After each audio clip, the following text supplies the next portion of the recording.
Hello, আসসালামু আলাইকুম। সুপ্রিয় ১৮তম শিক্ষক নিবন্ধন পরীক্ষার্থী ভাই ও বোনেরা, আশা করি আপনারা ভালো আছেন। আজ আমরা গণবিজ্ঞপ্তি সম্পর্কে একটা গুরুত্বপূর্ণ তথ্য শেয়ার করব যে কখন গণবিজ্ঞপ্তিতে আবেদন করবেন।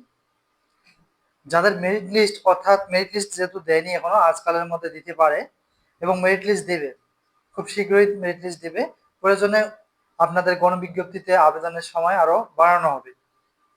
প্রত্যেকবারে যেহেতু গণবিজ্ঞপ্তিতে সময় বাড়ানো হয়, এবারও বাড়ানো হতে পারে। তাই মেরিট লিস্ট দিতে হয়তো একটু প্রবলেম হচ্ছে সার্ভারের কারণে। শোনা যাচ্ছে আজকেই বা কালকে মেরিট লিস্ট দেওয়া হবে। তবে মেরিট লিস্টের আগে যারা আবেদন করতে চান, যাদের মার্কস 65+ রয়েছে, তারা মেরিট লিস্ট না দিলেও ভালো ভালো প্রতিষ্ঠানগুলো চয়েস দেখে আবেদন করতে পারেন। আর যাদের 60-এর নিচে মার্কস রয়েছে, রিটেন মার্কস, তাদের জন্য মেরিট লিস্ট পাবলিশ করার পরে কৌশলে আপনাদের প্রতিষ্ঠানগুলো চয়েস দিতে হবে। তাই অবশ্যই মেরিট লিস্টের জন্য অপেক্ষা করুন এবং মেরিট লিস্ট যখন দিবে তখন আপনারা প্রতিষ্ঠানগুলো সাজাবেন।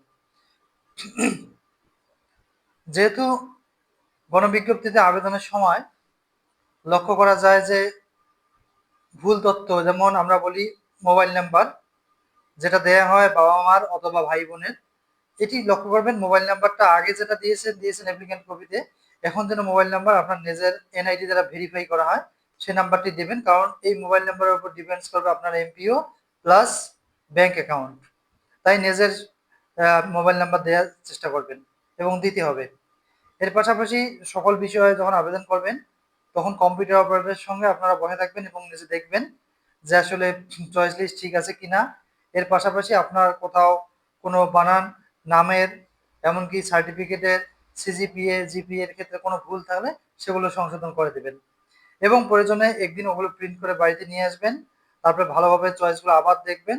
যদি কমপ্লিট সব কিছু ঠিকঠাক থাকে তাহলে পরের দিন গিয়ে আপনারা টাকা পেইড করবেন, করার পর সাবমিট করবেন। কিন্তু সাবমিট করার পর কিন্তু কোনো অপশন এডিট করা থাকবে না। তাই সাবমিট করার আগে আপনাকে একদিন সময় নিয়ে ভালোভাবে দেখতে হবে। কোনো কারেকশন করার থাকলে আপনারা কারেকশন করবেন, এরপরে সাবমিট করবেন।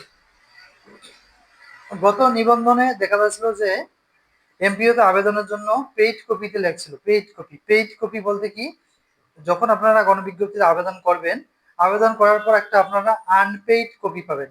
এই আনপেইড কপি হচ্ছে যখন আপনারা টাকা, যেহেতু ১,০০০ টাকা পাঠাতে হবে, এই ১,০০০ টাকা পাঠানোর আগের যে কপিটি সেটি হচ্ছে আনপেইড কপি। অনেকেই এই আনপেইড কপিটি কাছে রাখে, পরে আর পেইড কপিটি নেয় না।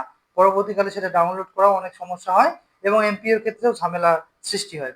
তাই আপনারা টাকা পাঠানোর পর একটা পেইড কপি পাবেন, সেই কপিটি অবশ্যই সংগ্রহে রাখবেন। এই পেইড কপিটি পরবর্তীকালে আপনাদের লাগবে।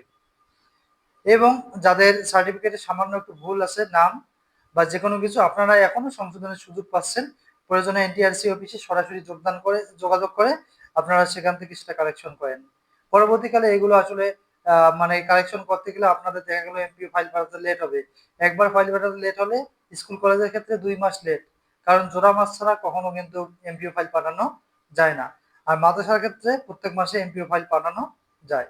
তবে মাদ্রাসার সবচেয়ে একটা সমস্যা হচ্ছে যে আপনার যদি প্রথম মাসে এমপিও ফাইল পাঠাতে না পারেন, ওই মাসে কিন্তু আপনি বেতন পাবেন না। আর স্কুল কলেজের ক্ষেত্রে আপনার এমপিও ফাইল পাঠাতে যদি 6 মাসও লেট হয়, এই 6 মাসের বেতন কিন্তু আপনি পাবেন। Just this is the difference between Madrasa and school. তো আশা করছি আপনারা বুঝতে পারছেন। তো এইভাবে আপনারা আবেদন করুন আর মেরিট লিস্টের জন্য অবশ্যই অপেক্ষা করুন। মেরিট লিস্ট পাওয়ার আগে আবেদন না করাটাই ভালো হবে। আপনারা লক্ষ্য রাখবেন যে লাস্টের অর্থাৎ 27, 28, 29, 30 এই 4 দিন আবেদন করার চেষ্টা করবেন। এর আগেই ইনশাআল্লাহ মেরিট লিস্ট পেয়ে যাবেন।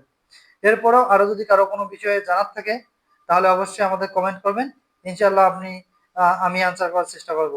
আর পরবর্তীতে 18তম জন্য আর কি তথ্য প্রয়োজন, কি বিষয় জানতে হবে, সেগুলো আমরা এই চ্যানেলে শেয়ার করে থাকবো।